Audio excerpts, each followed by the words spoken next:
Heather McDonald has got the juiciest scoop. When you're on the road, when you're on the go, Juicy Scoop is the show to know. She talks Hollywood tales, her real life Mr. Segment serial data and serial sister. You'll be addicted and addicted fast to the #1 tabloid real life podcast. Listen in, listen up.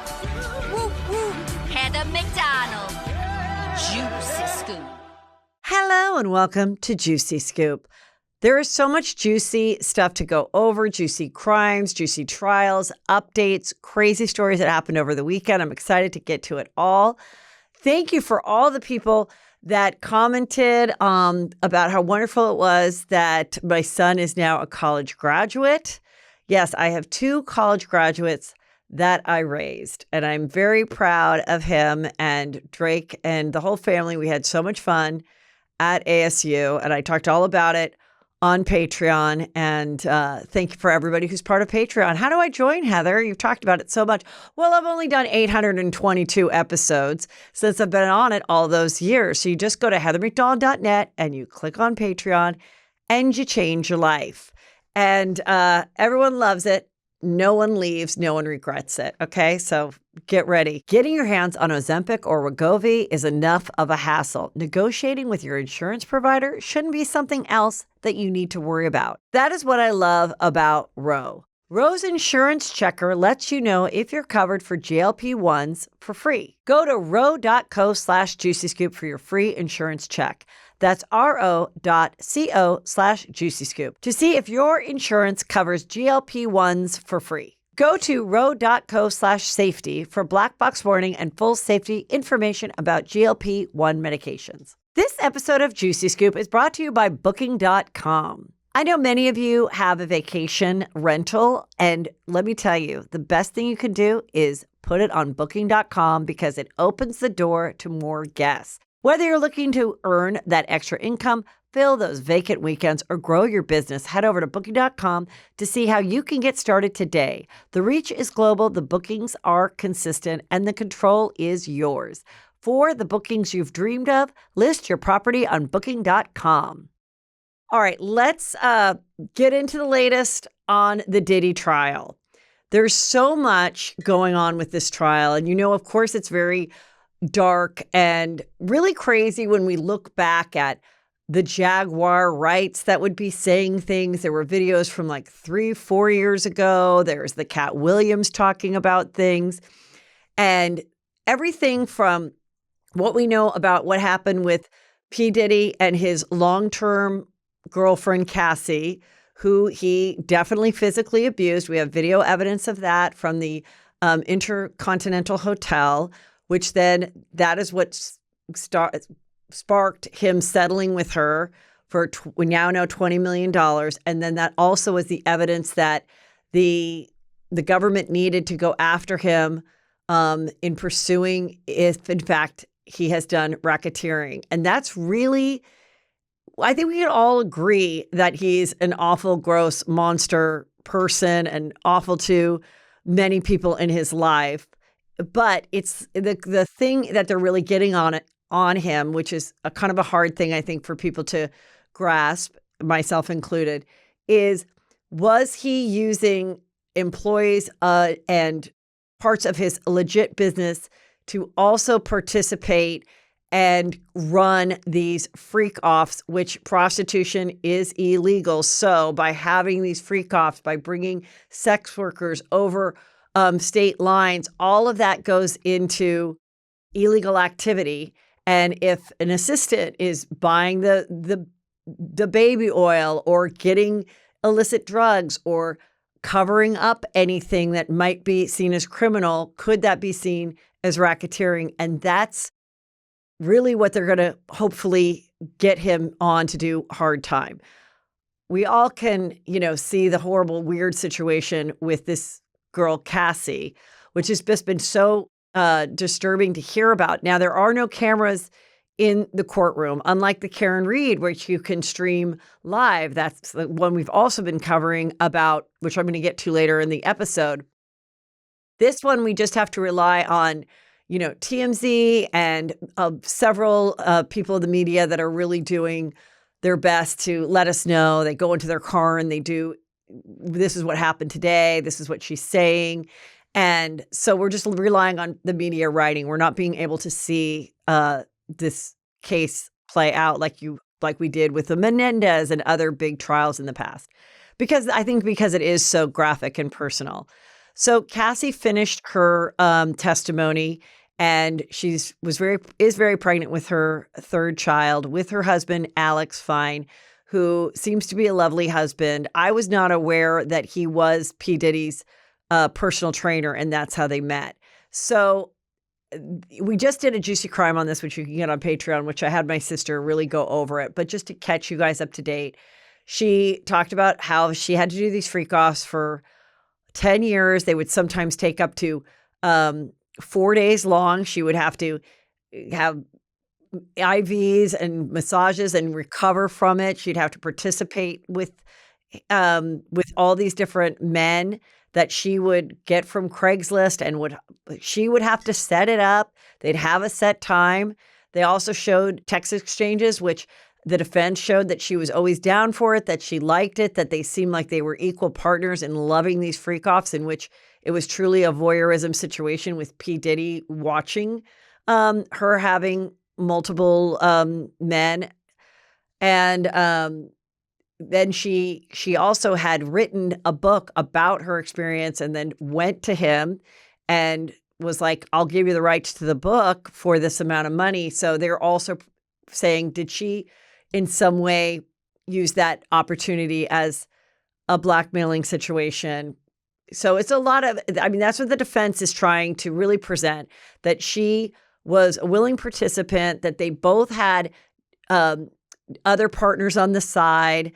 Even though this was a long-term thing, it was never exclusive. She would get jealous. It's really, when you read everything that she has said, it's completely traumatic. I feel like the world now understands what grooming is and how someone can be really stuck in a situation where they don't even realize what's happening to them. And it can happen when they are over 18. You can be groomed when you're an adult, and almost be in a cult-like setting of being in fear of the blackmailing, because if there was, they were filming these freak-offs. He would film them, and one time he was showing people on a plane her participation in it, so she claims, and she never wanted that out. And I'm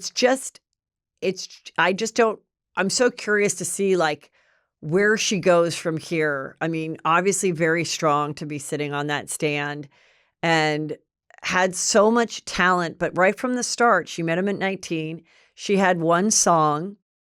When she did perform it live on the BET, some BET show, the video has now become available. It's not a great performance. She wasn't a strong performer. Always very beautiful. She was a model. She did act, and she was doing a movie in between the 10 years of these, 4 days freak off, 3 days off, being at P. Diddy's beck and call, but also dating other people. She somehow managed to do a movie and had a premiere to go to shortly, right after some physical abuse had taken place, where they showed her out on the red carpet and having some bruises that you could see through the makeup. I'm like, so he would allow you to do a movie, but then you had to be available for the freak-offs. It's not that I want to know every minute of her life, but it does make you go, I just don't understand, how this could go on for so long. What were you telling your parents you were doing when you were unavailable for 3 and 4 days at a time? Did you guys eat in between? Because I know they were doing a lot of drugs. He said that she said she was doing ketamine. And he said, I don't like it when you do ketamine. You're not as fun in the freak-offs. I want you to be more alert, so no more K. And then she said he was often using a lot of narcotics as well, and addiction. And then they would go have a freak-off in the morning, and then go drive 2 hours to San Bernardino to go to a swinger sex party, and then he went to the Playboy Mansion. These stories are just, it's so much. That's where we are now. She is done with her testimony, and we have heard from another witness who witnessed him physically abuse her, where he got angry about, he said, "Where the hell are my eggs?" And she was cooking eggs, and he like threw a skillet at her and pulled her hair. We are now, right now, Monday, on the stand is a ex-friend. I guess they were one time very close, and now they're not. I can imagine why, if this is what you were dealing with as a friend. It's a very hard situation. But this girl named Carrie Morgan said right after the Intercontinental situation where we see him beating her in the hallway, she was staying at Cassie's apartment, and P. Diddy showed up while Cassie was there shortly after with a hammer trying to break down the door. And she was terrified. They were both terrified. But she said Cassie just sat on the couch and looked as if she didn't even care anymore if he did come in and kill her. Well, according to Carrie, P. Diddy left, and then they'd called the cops, but then Cassie wasn't cooperating with the cops. So then, of course, it ended. Cassie admitted on the stand at the end of last week that she did just settle for $10 million with the hotel. And they, so that's where we are now. I don't know how many other witnesses. His whole family came. His daughters came at one point during the very graphic, testimony about urinating in her mouth and things like that and choking on it. The girls did leave. His daughters did leave. They also went to prom this weekend. I mean, my God. And of course, there's always the question of Kim Porter. Another witness just came out. Danity Kane singer Don Richard testified for the prosecution in the Diddy trial, saying if he didn't get his way, people could go missing. So, that's always been the story of who all these different people kind of in Diddy's life, around his career and around his businesses, that died of pneumonia, like his former partner, Kim Porter, and mother of, I think, 3 or 4 of his kids. And that was always very suspicious and strange. And there was another security guard that used to work for him that now is feeling confident in doing interviews, saying that he felt that he might have been poisoned.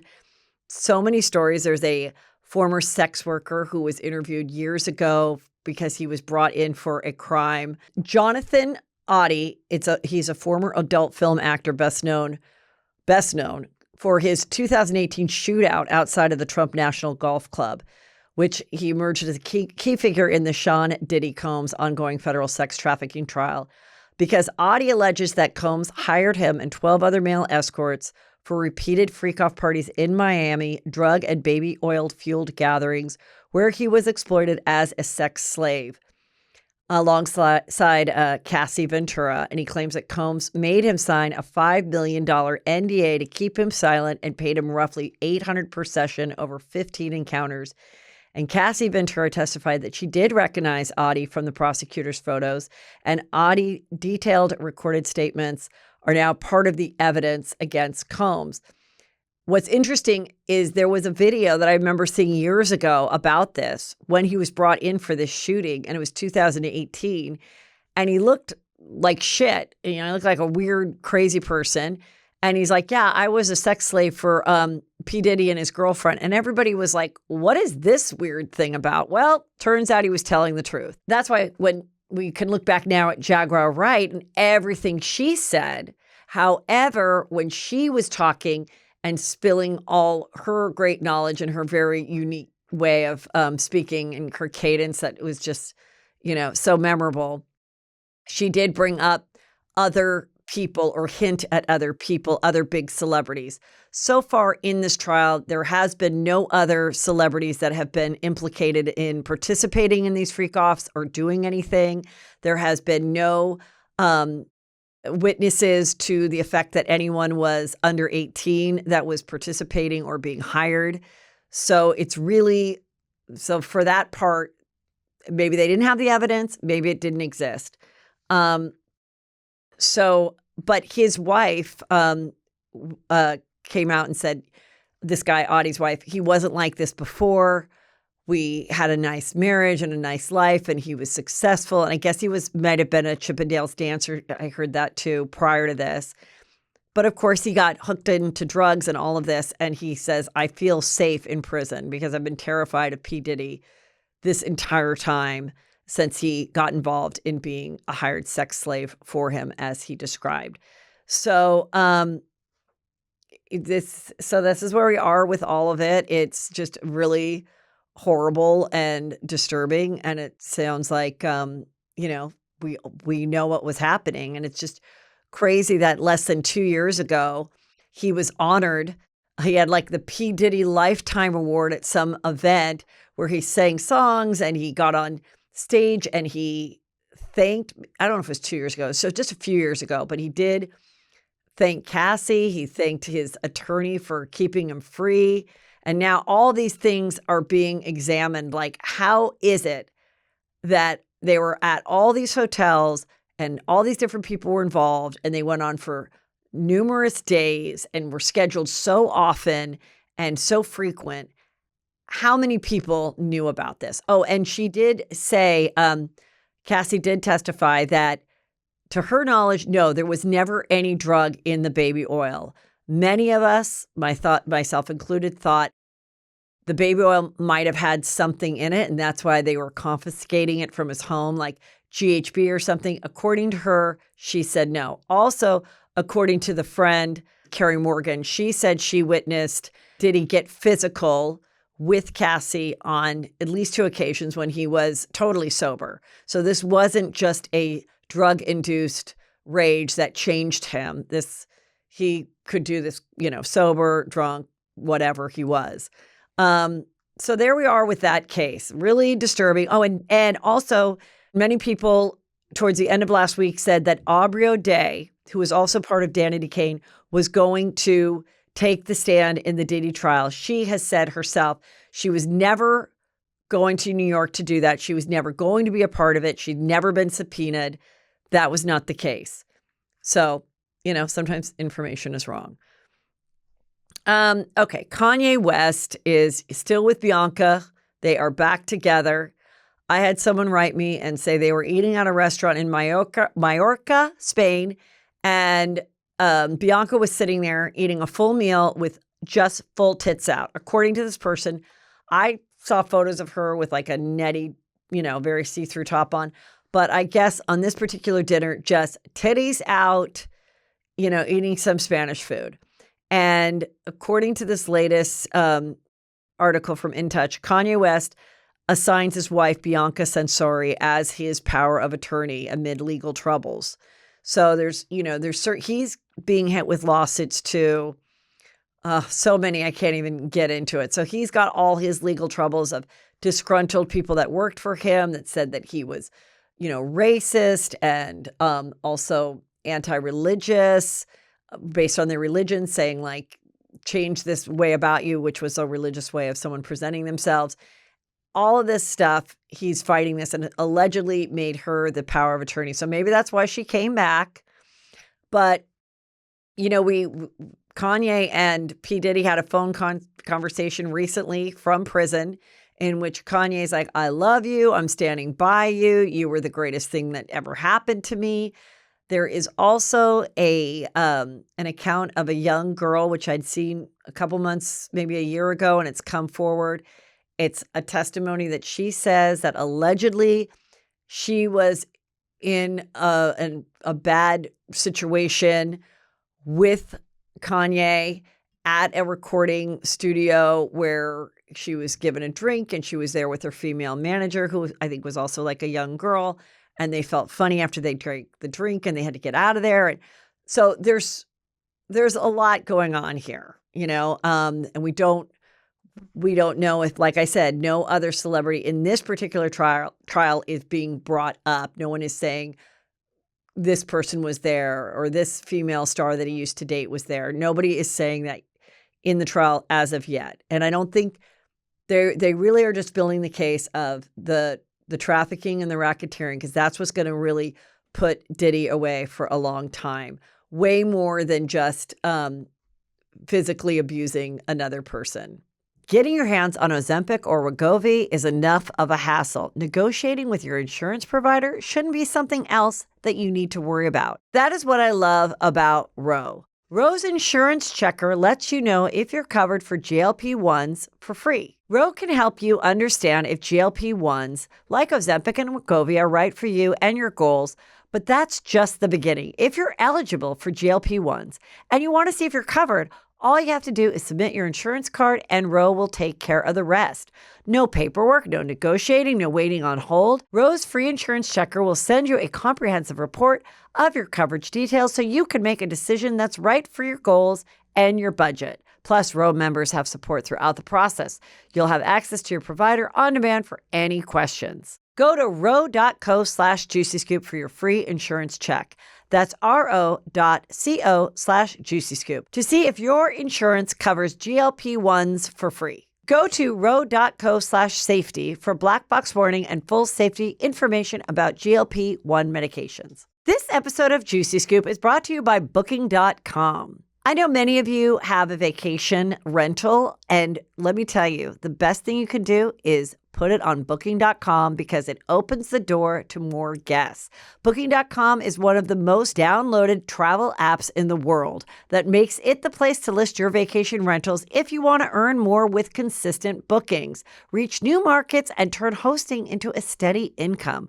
Over the past 25 years, they've helped more than 1.8 billion vacation rental guests find places to stay, so why not help them find yours?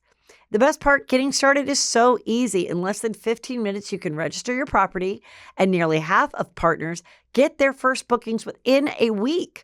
Plus, if you're already listed on another site, Booking.com makes it easy to import your property info and get going right away. Whether you're looking to earn that extra income, fill those vacant weekends, or grow your business, head over to Booking.com to see how you can get started today. The reach is global, the bookings are consistent, and the control is yours. For the bookings you've dreamed of, list your property on Booking.com. Justin Baldoni's attorney put out, as part of the upcoming case, that they had a very good source that Blake Lively's attorneys reached out to Taylor Swift's attorneys and said, can you please put out a positive statement on social media, Taylor, supporting Blake and what she is stating happened with her and Justin Baldoni. And if you don't, then Blake will share text messages that you two have shared over the last 10 years. Well, the judge has now said, strike that from the record of the case because it really has nothing to do with their case. And you are just putting it out there in the media, putting it out there in the case so that people like us will report on it and have another negative image towards Blake Lively. So that's not going to be part of the actual case.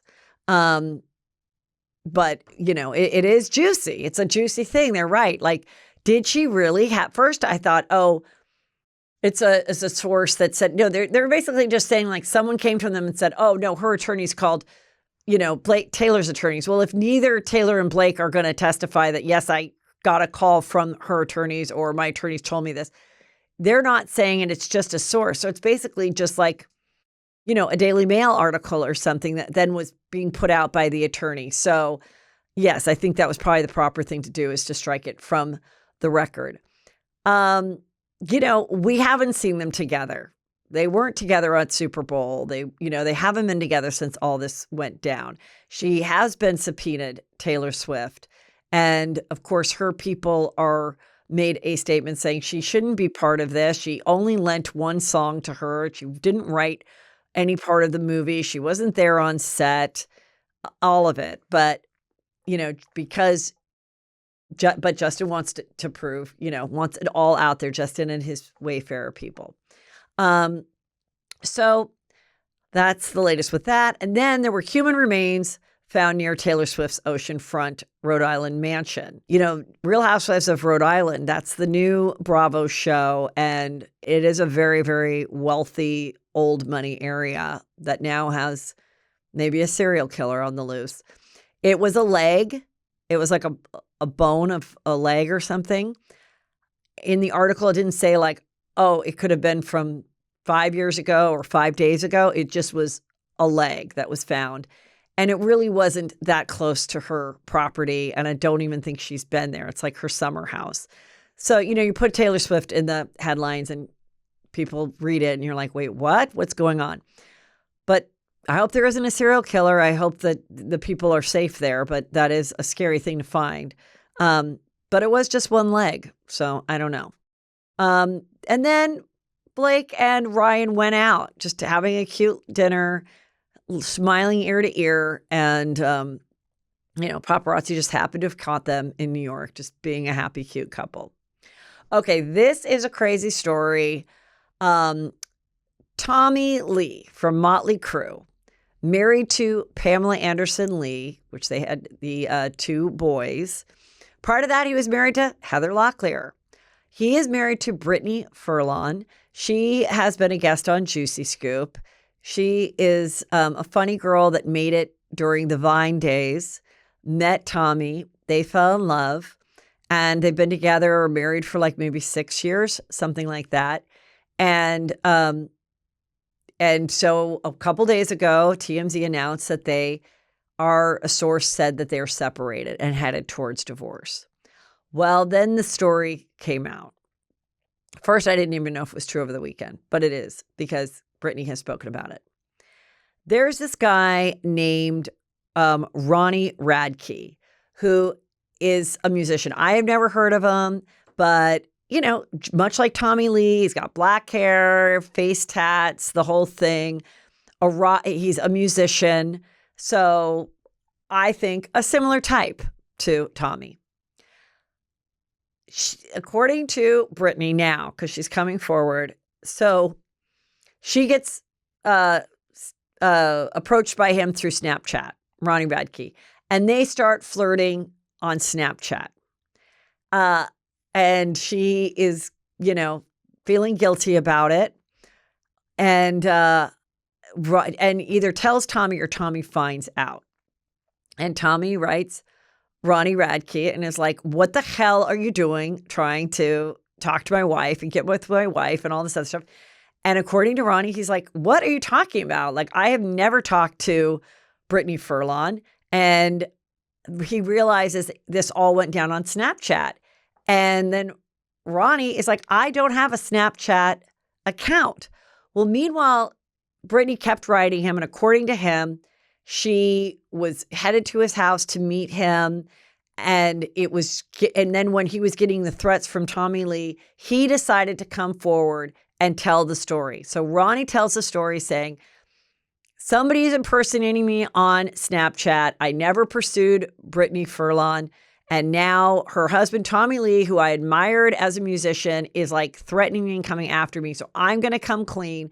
Stop stalking me. Stop talking to me. He then shares a long DM from Brittany that she's like, I'm just shocked. Like, I don't understand how this wasn't you. We had all these conversations. I don't understand how someone could catfish snapping photos and timelines and all this, but he has proven he does not have a Snapchat account.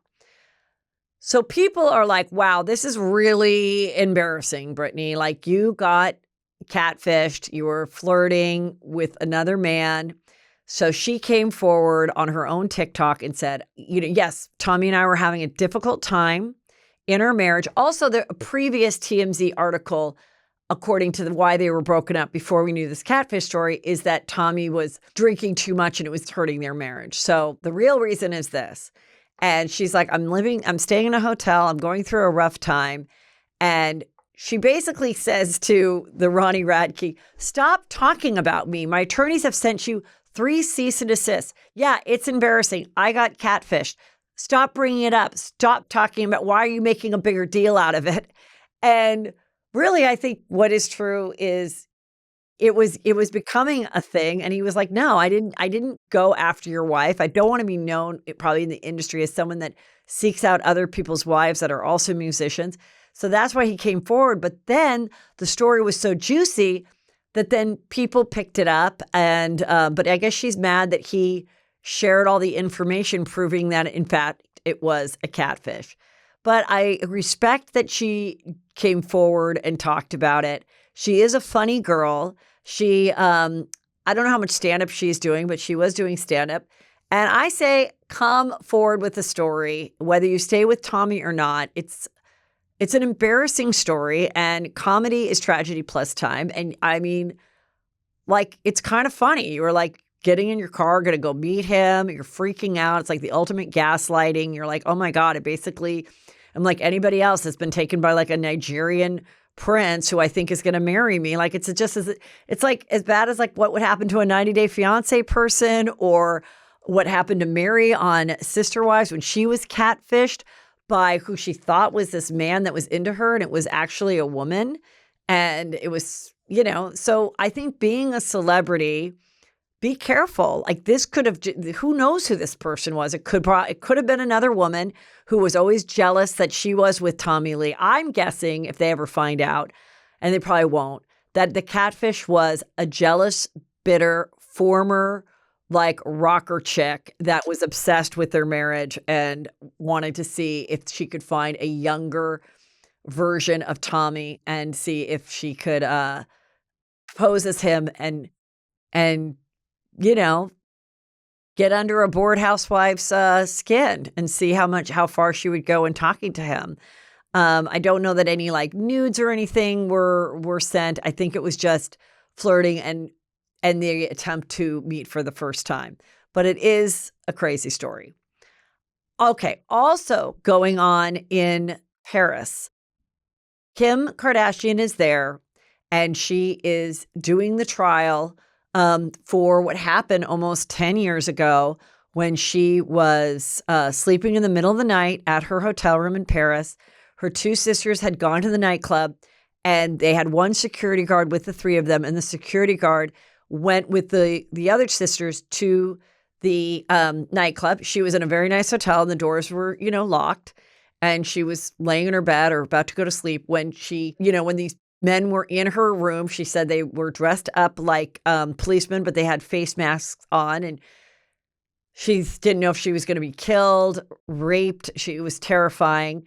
And they took, I think it's almost $6 million worth of jewels from her, many that were, mementos and, sentimental things. And they left her bound in a bathtub. She was able to escape from the bathtub and get to the balcony and contact someone from there. So they're very elderly men. One has died. One has gotten out of the trial because he is too sick. She said one has written her a letter apologizing, and she says, I do appreciate the apology, but that doesn't take away like the forever trauma of not feeling safe, always having to have security. But she went there and she is having a great time. Like, she is truly making lemonade out of a traumatic experience. I believe that she told Lauren Sanchez, you know what? Why don't you plan your bachelorette weekend or week around when my mom and I will be in Paris for the Paris trial? I mean, she's really making the best of it. She's wearing great outfits, going out every night. Apparently in the court in France, it's like you have to stand. You're not sitting. So that's awful. It's very warm in the courtroom. It's uncomfortable. And she's doing, a great job. She has a new show coming out with Ryan Murphy, which is going to be on Hulu, which is about an all-female run law firm that they kind of like go after women who have been scorned by their rich ex-husbands or something. It looks real juicy and fun. She is top billing over Naomi Watts, Niecy Nash, and Glenn Close. Now, we know she has a big stake in Hulu. Her show's in Hulu, and that's why all these shows that she's doing are coming from Hulu. Ryan Murphy has a big deal. She was in American Horror show where she did very well in that. Really cool that she's pivoting into acting. And if you are not going to become a real attorney, which why do you have to, Kim, when you can play one on TV? You can play one on TV. You're in the courtroom, hopefully putting these people away for the rest of their life as they should. I'm curious to know, what is the defense? It sounds like they have the men. So I don't know why they're not pleading out, or how France court works, that you wouldn't just plea this out, why we need to go through this trial. How, I guess, are they, some of them saying that it wasn't that bad, or that they weren't there? I don't know. But in the meantime, she's wearing like crazy outfits, and some people think they're crazy. Oh, it was a $10 million jewelry heist. But Lauren has all her girls there. Lauren Sanchez, who's marrying, Amazon King. And, so Chris is there and Katy Perry is there and all these other like stunning girls. And they're just having the time of their life. They're like taking a boat ride. They're wearing multiple cute outfits. Chris has I pretty much think she got another facelift. I think she had a facelift before. She got a new one. And she looks like she's 35. She looks absolutely amazing. She's thin, looking fabulous. She's 69 years old. I'm just like, everyone should be so lucky to look this good and having a blast while you relive a traumatic experience when you thought your daughter almost died, and when she thought she almost died. Yeah, make the best of it.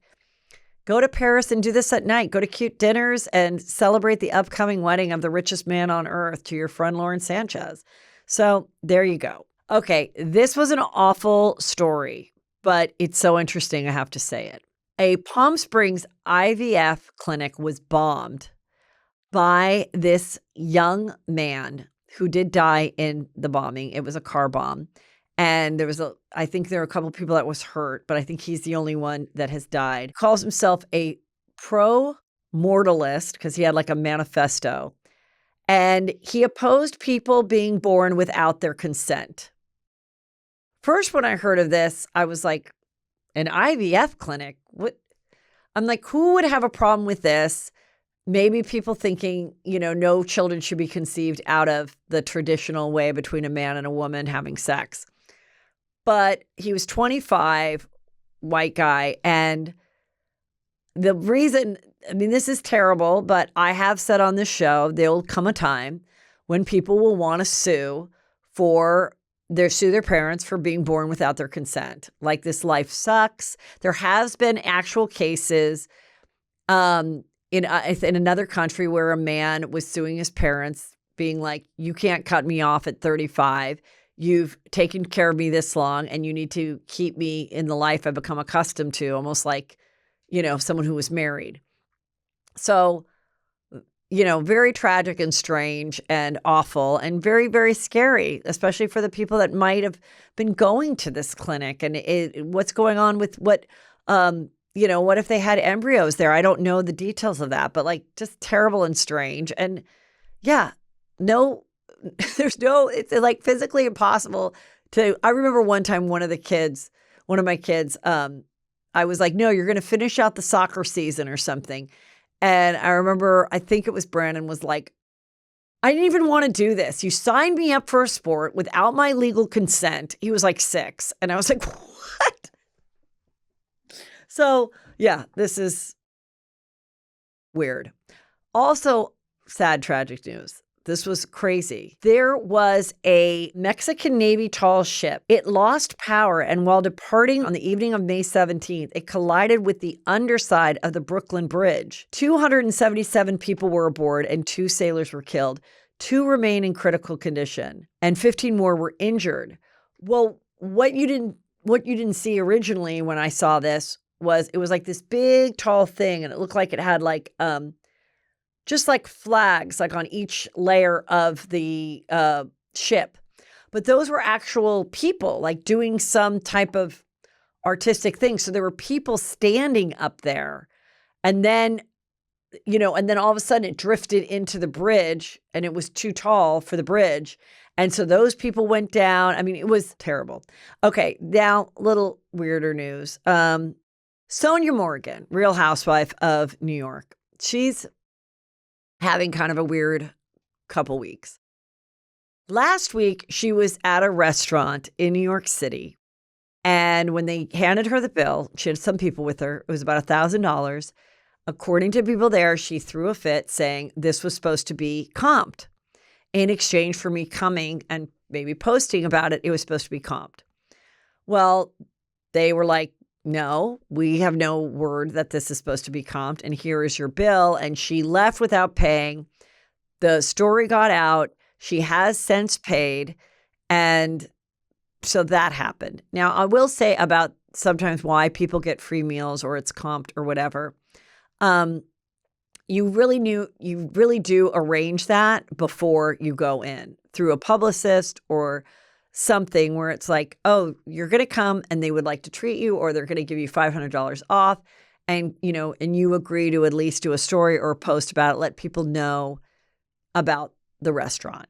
And oftentimes really big food blogger and vlogger people, they don't want any free meals. They don't get free meals. They go in and give their honest opinion, because if they were to get a free meal every time, of course they're going to say it's great.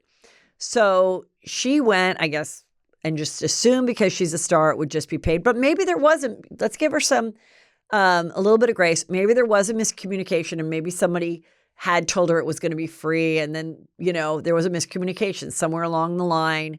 Someone at the restaurant didn't get the word, but in the end, she paid. Then she goes and she's in Palm Beach. And according to this, there was an older woman that was having trouble at the restaurant, and she called 911, like she was in distress. And the ambulance came. But somewhere in the process of helping this woman, somehow Sonja got hurt. It's a very confusing story. And they took her in the ambulance. They said, we don't want to take any chance for taking you in the ambulance. Well, now she's saying, I was set up. I was set up last week with this bad press about me not paying the check for $1,000 when I thought it was going to be free. And now this story is blowing up to make me look like a crazy person who ended up in this ambulance after. I don't know what happened, but you know what? Who cares? Like, your job is to be a chaotic, crazy, boozing older lady. Like, that is what made you famous. That is what made you iconic. Don't touch the Morgan letters, and then all that kind of stuff that she does is crazy. We all know she's not sober. So hopefully she's okay. But it just goes along with, like, let's bring her back on TV. That's what we want. We're not looking to watch reality shows about the people that can keep their shit together. That's not why you get asked back over and over. This is funny. Speaking of reality stars, Reality Blurb caught this. Kim Zolciak, who is now divorced or getting divorced, she went to a Post Malone show. And she and Post Malone seem to go way back, because I remember when she was hanging out with him playing beer pong, and she did a post, and she's like, oh, Posty always loves to play beer pong after he performs. I'm like, how close are they? Well, maybe they kind of are close. Anyway, she was backstage. They took a photo, and in face tuning, I guess, herself and her daughter, they face tuned Post Malone, and it took off all his tattoos. Like, he has tattoos under his eyes. And I'm thinking that whatever app they used must have read that as dark circles, because they're not completely gone. They're just lighter and blended out. And I mean, I think it's funny. There's no secret that, 99% of the reality stars face tune every single post that they put out there. So she just got caught. And I think it's funny. It's another thing that she should just make fun of. Oh, this was kind of funny. Okay. Amanda Bynes. We know she's not the Amanda Bynes we remember from the Nickelodeon days and when she was in several movies, She's the Man and all that kind of stuff. But she still is on social media. Sometimes she's excited to become a manicurist, and you can book a manicure with her, and then that stops and we don't know what's going on. But she just said, my God, I can't believe it. I finally grew out my bangs, and the bangs are not grown out. And then she just talks about a new tattoo she got with her best friend of 10 years. And people are like, what is going on with her? And why does she have these eyebrows? I don't know. Obviously, she is a very different person than when she was acting all the time. Started when she was 10, doing stand-up at the, Laugh Factory, was discovered there, worked on the Amanda Show, and then had all these movies.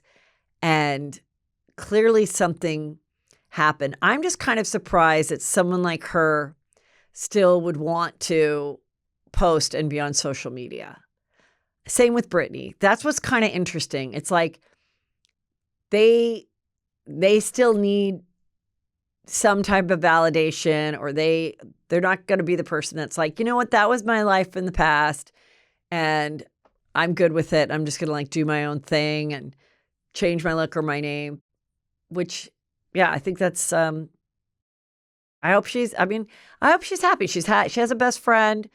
Her bangs are not grown out, but maybe they're getting there, and she has a new tattoo. So good for her. Well, summer is almost here, and I know some of us get real hot when we're sleeping, or your partner does, and it could really affect your sleep. And I hate that. But what I love is I don't suffer like that anymore because I love my Boll and Branch sheets. It's really helping me have such a better night's sleep. It's amazing. Boll and Branch best-selling percale sheets. You'll never sleep hot again. They're made with special cooling weave in the finest 100% organic cotton. So the sheets feel crisp to the touch, breathable to sleep in, and offer cool comfort that lasts all night, even for the sweatiest of sleepers. Feel the difference an extraordinary night's sleep can make with Boll and Branch. Get 15% off plus free shipping on your first set of sheets at bollandbranch.com/juicyscoop. That's Boll and Branch, BOLLAND, branch.com/juicyscoop to save 15%. Exclusions apply. See site for details. So the latest in the Karen Reed case is it comes down to some forensic testimony that is the latest. So it shows on her car, according to the prosecution, that she backed up and did the 3-point turn at around the 12:30 time. Now, this is where the discrepancy of all this forensic stuff is going to be kind of confusing to grasp because two different experts say two different things. Same with the Googling, where Jen McCabe, who was her world's worst friend, but maybe the world's best sister-in-law, it showed on her phone that she Googled how long does it take to die in the snow, and it was around 2 a.m. So the defense is saying you knew that John was in the snow dying after possibly being beat up, and you Googled it. She said, no, I Googled it after we found him dead, trying to figure out if and when Karen hit him in with the car like she's saying she did, but there's no evidence that she ever said, I hit him. It's just a couple people saying that she said it, but there's no video of her saying it. Okay. But it is clear that she did do a 3-point turn to get out to leave. And it was around 12:30 p.m. So, but with Jen McCabe, then another expert came and said, no, if you have like your Safari open from 2 o'clock and then you just use that tab and you look up something, it might show 2 a.m. versus 6, even though you did it at 6. So for someone sitting in the jury, it's like, well, two experts are saying two different things. There's so many pieces of evidence. I'm not going to go through them all. I've talked about it. And then, of course, I'm going to miss some because I'm not sitting in the trial every day. I'm just catching you guys up.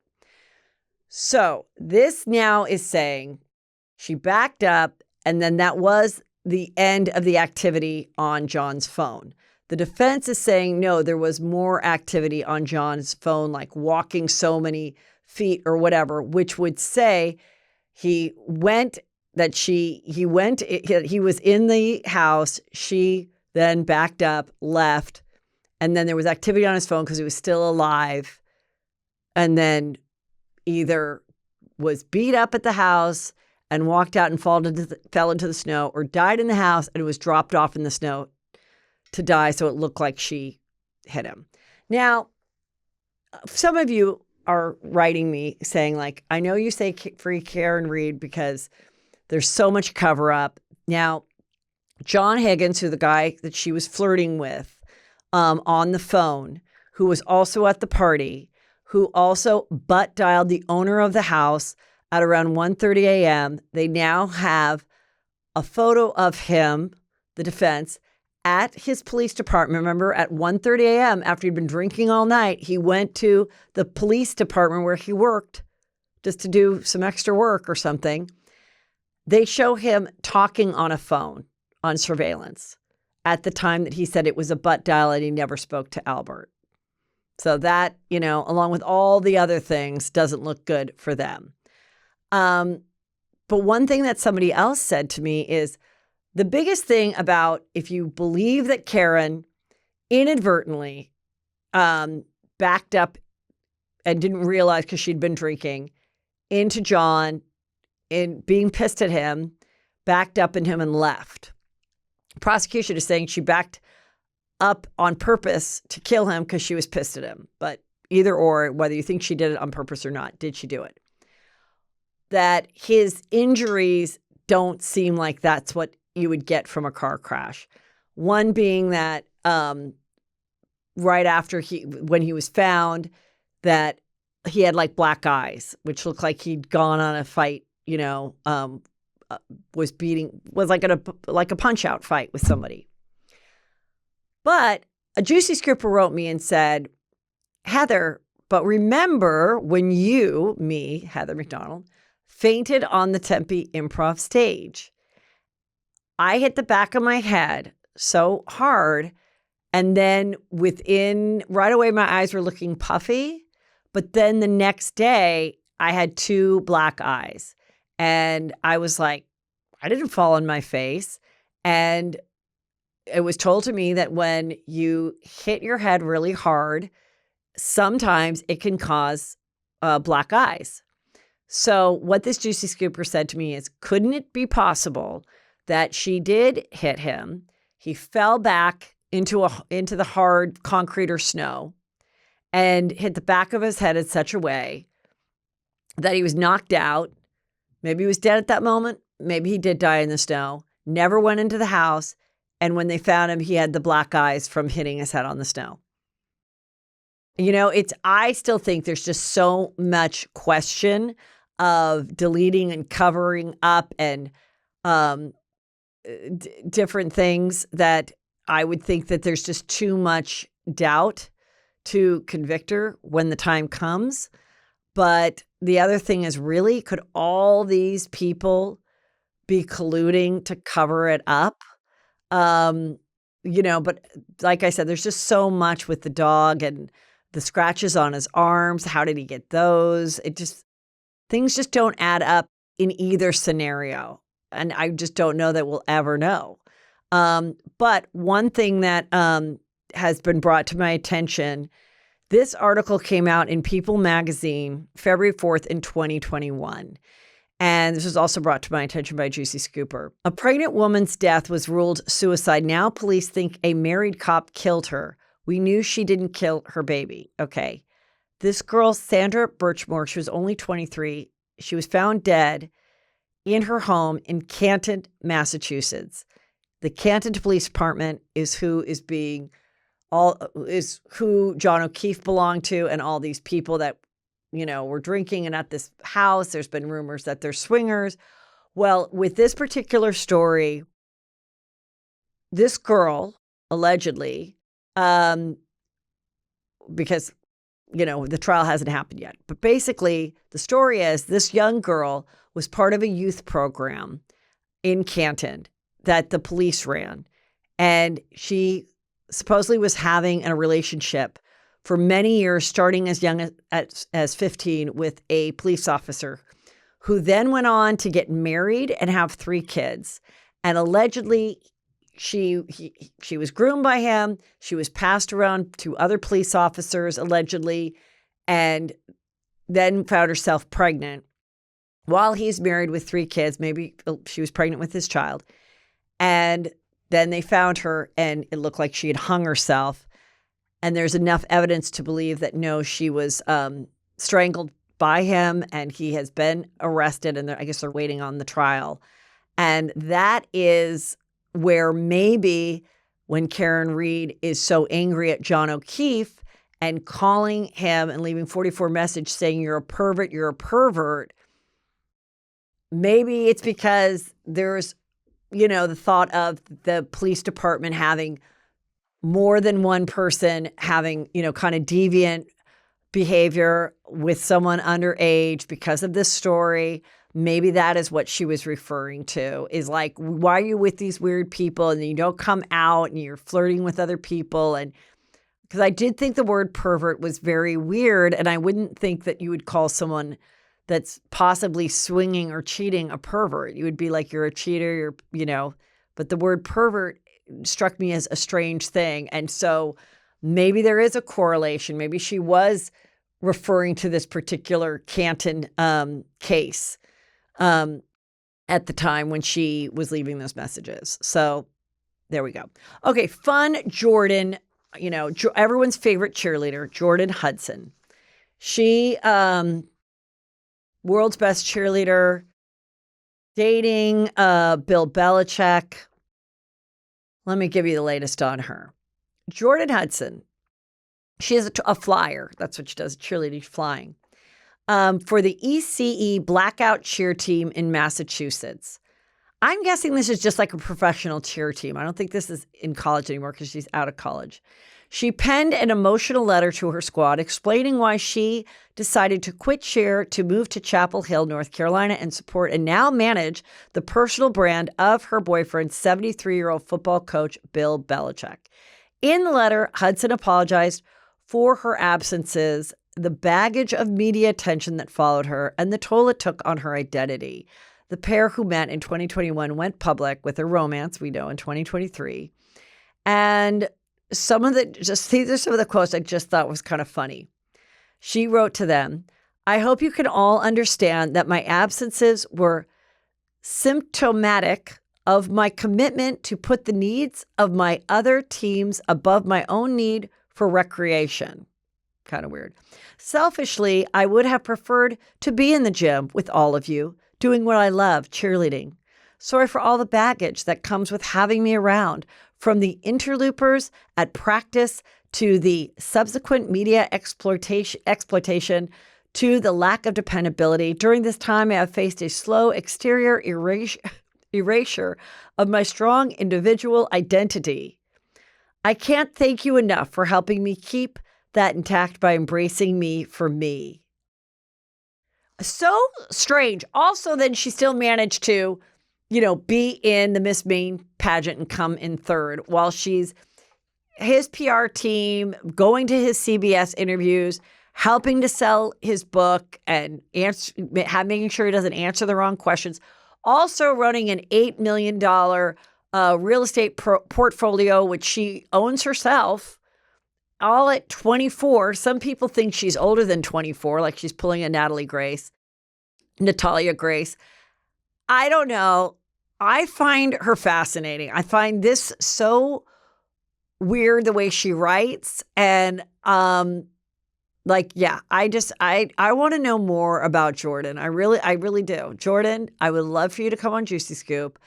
I think you're obviously a very intelligent person, and I can't wait for this relationship to end, and then she can just tell us everything.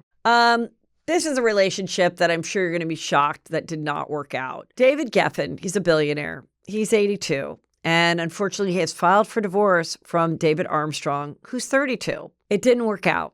I don't know why. They seem like they had so much in common. They too are 50 years apart. And David is seen here looking like an 82-year-old white guy. And David Armstrong is got a see-through net top on, kind of like Bianca, a suit, looking fierce. He's a model. He's a go-go dancer. I don't know why these two did not work out. There's no prenup, but since they were only married for 2 years, he can only get a year of spousal support, basically. And he's not going to get some huge payout because they were only married for a short amount of time. But yeah, I'm sure the people that went to the wedding are absolutely shocked. Okay, the Valley. There was talk that the Valley had really bad ratings, that they were getting very low numbers on Bravo. What I don't understand when people talk about Bravo numbers is that means that this is how many people watched it on Bravo at the time that it premieres.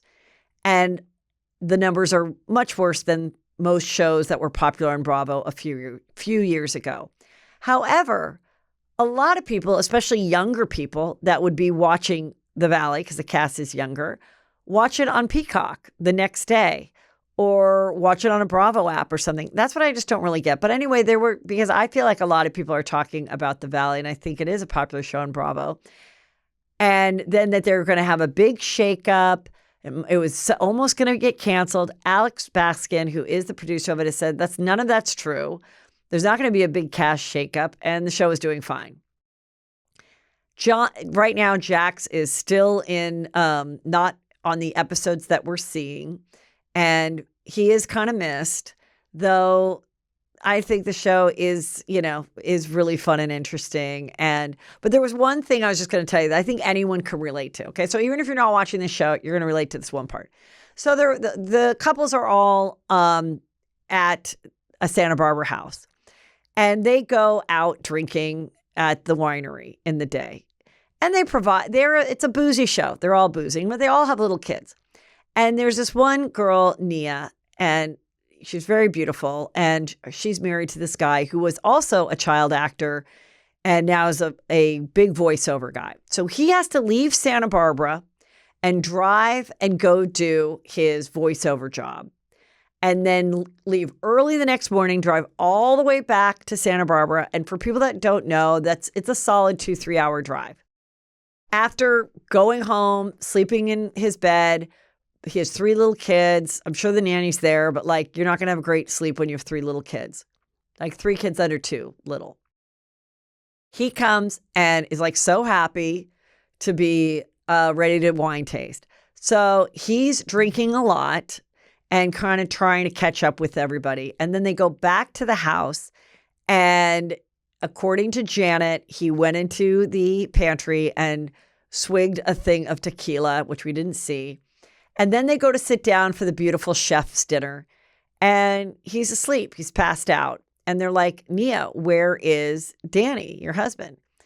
And she's like, oh, well, he's just really tired from the drive and the kids, and he had to do the voiceover. And they're like, why aren't you being honest? Why don't you just say he's fucking shit-faced and he passed out and missed dinner? And she's like, what? I don't know. I mean, look, I think it could be all the things. But yeah, was he drunk and tired and fell asleep and she didn't feel like waking him?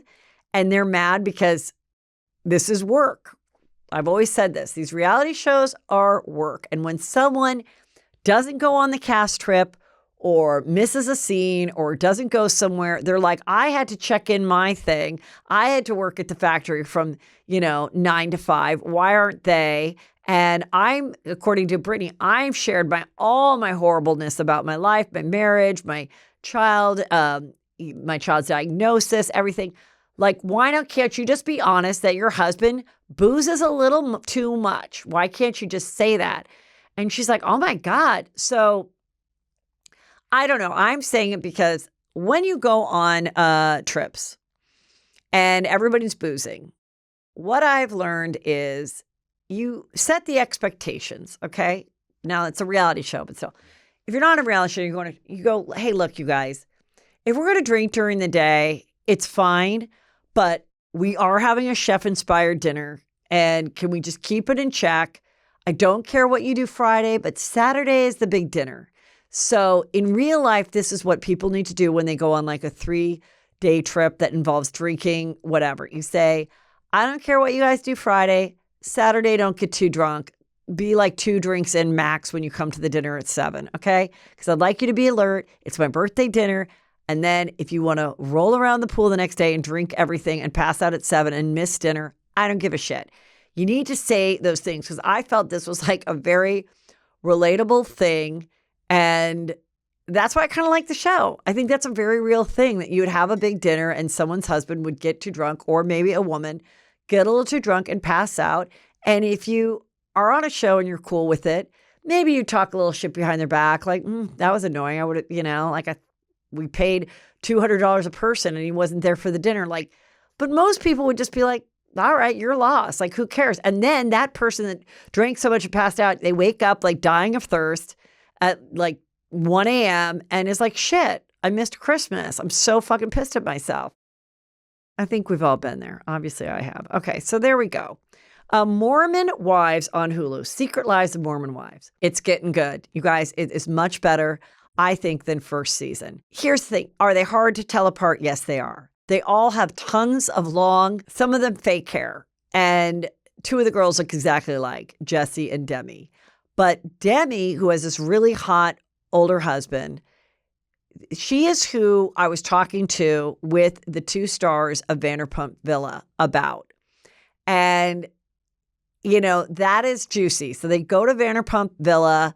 It's a crossover. It's all on Hulu. And this girl, Demi, ends up talking to one of the waiter guys, Marciano or something, his name, a little too long. And that's what we're going to see transpire in the show. I'm only a couple episodes in, but it's crazy that all these Mormons, and now they're on the show and they're talking about the show. They're breaking the fourth wall. They're saying how much they're making. They're saying this one wants to come back into the mom talk group, but really they mean this one wants to come and be on the show. And they're basically saying that, like, you want to be on the show. And one of the girls is the one that was part of the swinging scandal that got this all started. And which is Taylor, the main girl that one day just went on TikTok and is like, oh yeah, mom talk is broken up because we were actually all swingers. And she spilled the whole beans and all these people got divorced, including her.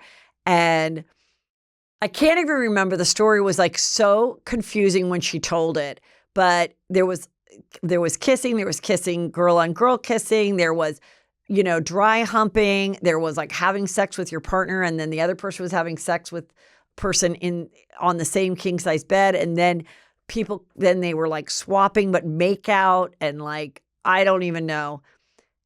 And it's just crazy that Mormonism, which I was always told was like way like more conservative, way stricter than like Catholicism. I'm watching this show. They're on a reality show. They're going to Stagecoach. They're wearing the skimpiest outfits at Stagecoach. Most of them are divorced or on their second husband, and tons of plastic surgery, which they look good. They're gorgeous. And then they also go to marriage therapy where they take ketamine, which is what Diddy didn't like Cassie doing because he thought she wasn't like she'd get too out of it. They take ketamine and like talk about their marital problems, yet they can't have a cup of coffee or a cocktail. It's so freaking weird. And this one girl, Jen Affleck, who came on my show last year before the show started, a big part of the push for the show is that she was married to this guy, Affleck, I forgot her husband's name, who is a second cousin of Ben Affleck. Well, once the show aired, people did their research and there is no relation at all.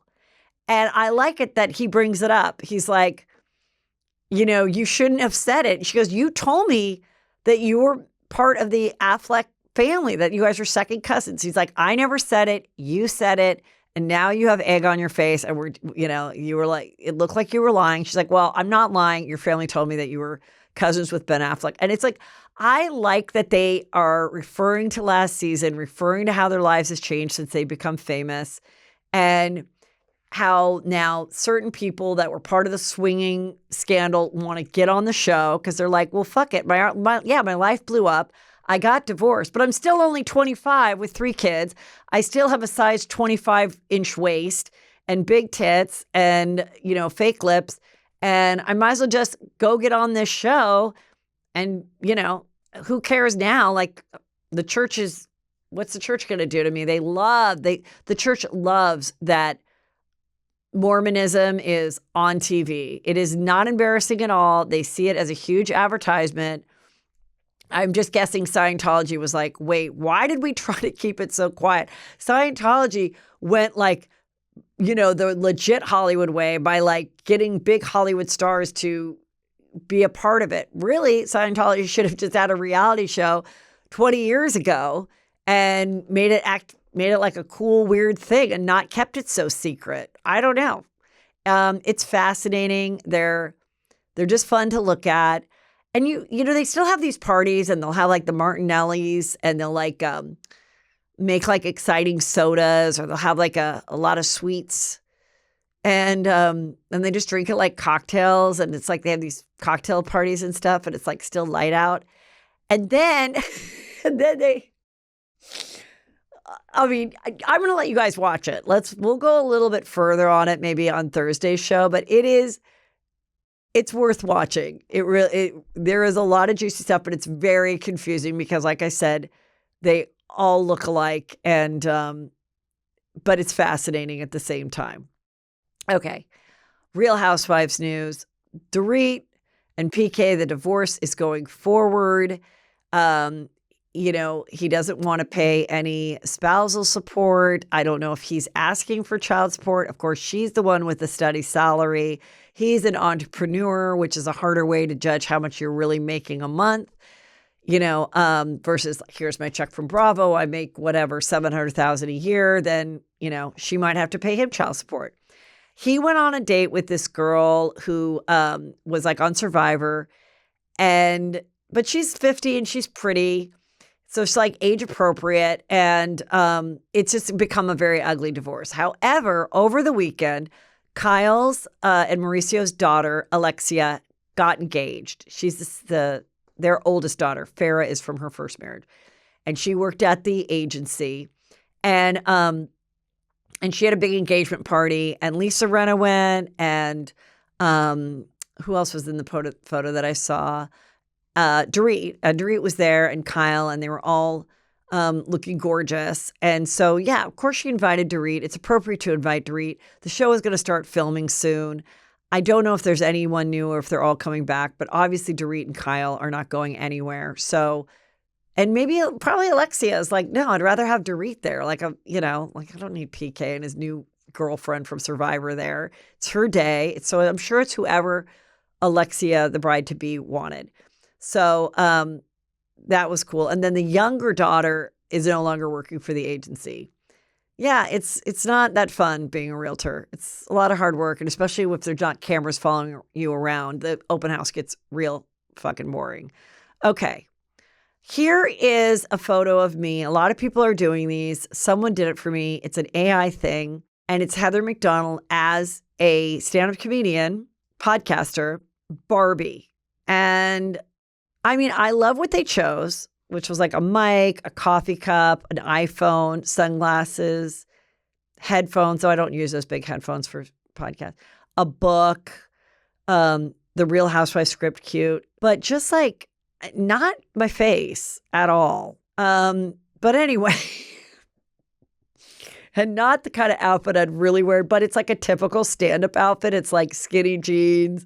Oh my God, I just realized she's wearing sensible brown pumps. Okay, now I love it. Now I get how funny it is. But anyway, thank you for making that for me. Speaking of divorce, Nikki Garcia, she was a famous female wrestler who had a big reality show with her sister called the Bella Sisters. And she dated a famous actor named John Cena, but they broke up because she wanted kids and he didn't. Well, then she falls in love with Artem Shigvinskik, whatever. And he's a Russian dancer, and they have a child. Well, they break up. There's claims of domestic violence. Anyway, they dropped all of that. They are divorced, and she has to pay him $200,000 lump sum and $3,500 a month in child support per month because she must make more money. But I mean, she probably makes the money off of brand deals, and I guess she still does the wrestling. But it's just such a weird thing that she's the wrestler and he's the dancer, and then she has to pay him the child support.